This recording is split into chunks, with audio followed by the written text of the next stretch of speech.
Eto na nga mga chong, marami tayong BBA updates. Coach Team Cone, bakit sinabing hindi pa masaya sa Barangay Ginebra?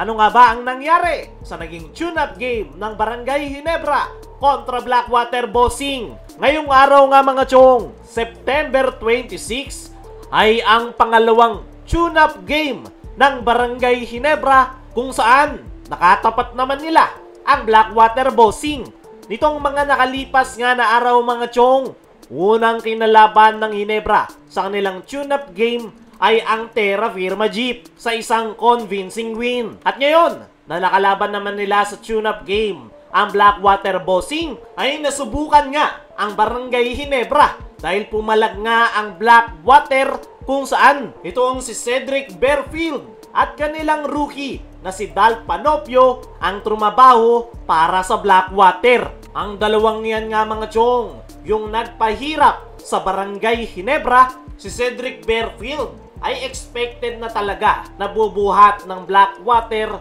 Nakita natin yan sa mga nakalipas na conference dahil napakahusay nga nitong player.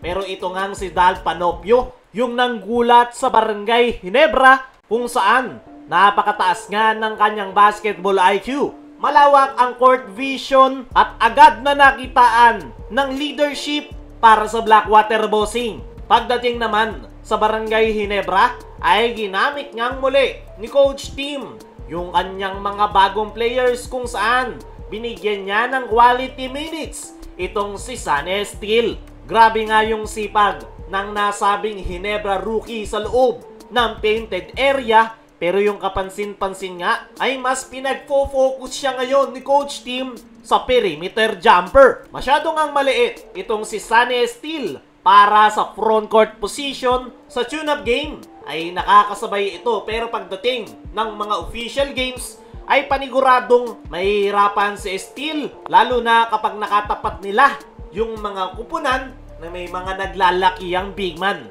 Kaya naman ang gusto ni Coach Team ay i-improve pa ni Sunny Steele yung kanyang perimeter at outside shots. Isa pa sa mga binigyang pagkakataon ni Coach Team sa kanilang tune-up game kontra Blackwater Bossing ay itong si Norbert Torres. Mukhang sinusubukan nga ni Coach Team kung ano yung mga kaya nitong may contribute sa kanilang kupunan dahil napakalaking playing time nga yung ibinigay sa kanya ni Coach Team sa tune-up game na yan kontra Blackwater Bossing. Ayos naman yung ipinakita nitong si Norbert Torres kung saan nakikipagbaliyahan ito sa loob ng painted area at mukhang nakakasabay na sa sistemang ginagamit ni Coach Team na triangle offense. Kumpara sa unang tune-up game ng Ginebra kontra Terra Firma Jeep ay mas nasubukan ang kupunan ni Coach Team sa kanilang second tune-up game kontra Blackwater Bossing. At maganda nga yan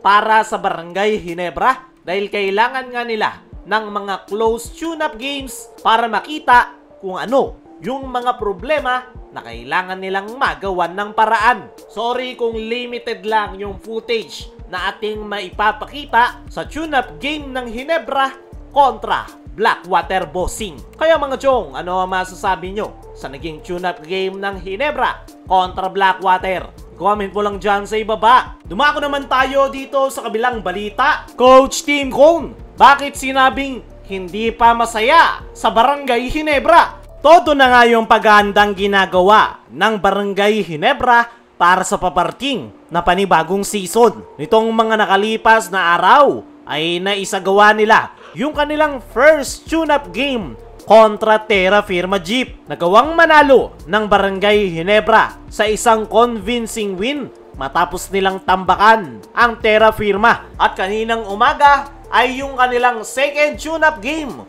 kontra naman sa Blackwater Bossing. Pero hindi pa nga rin masaya si Coach Team sa kanyang nakita. Ayon nga mismo kay Coach Team Cone sa kanyang naging latest interview ay yung naging tune-up game raw nila kontra Terra Firma at Blackwater Bossing ay pagpapagpag pa lang ng kalawang ng kanyang mga players. Marami pa nga rin daw butas na nakita si Coach Team sa kanilang mga plays na kailangan nilang magawan ng paraan bago magsimula ang panibagong season. Kaya naman, hindi pa masaya si Coach Tim sa ipinakitang laro ng kanyang koponan. Kailangan din daw mag-adjust ng kanyang mga bagong players na sila Sunny Esteel, lalong-lalo na ni Norbert Torres dahil kakailanganin niya nga raw ang nasabing big man this upcoming All-Filipino Conference. Pero kahit na ganon, ay kumpiyansa pa rin itong si Coach Tim na magiging handa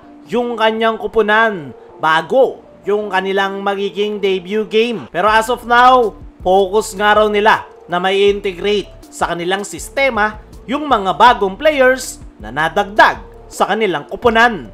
Para sa akin mga chong, ay talagang magagamit ni Coach Tim itong si Sunny Esteel dahil sa kanyang hustle, sipag, lalong-lalo na pagdating sa depensa. Mas lalong magagamit ni Coach Tim itong si Norbert Torres dahil ito nga yung magiging kapalitan ni Japet sa loob ng painted area. Kaya mga chong, ano ang masasabi nyo na hindi pa masaya si Coach Tim sa kanyang koponan? Ano rin yung masasabi nyo sa naging tune-up game ng Ginebra kontra Terra Firma? I-comment mo lang dyan sa ibaba.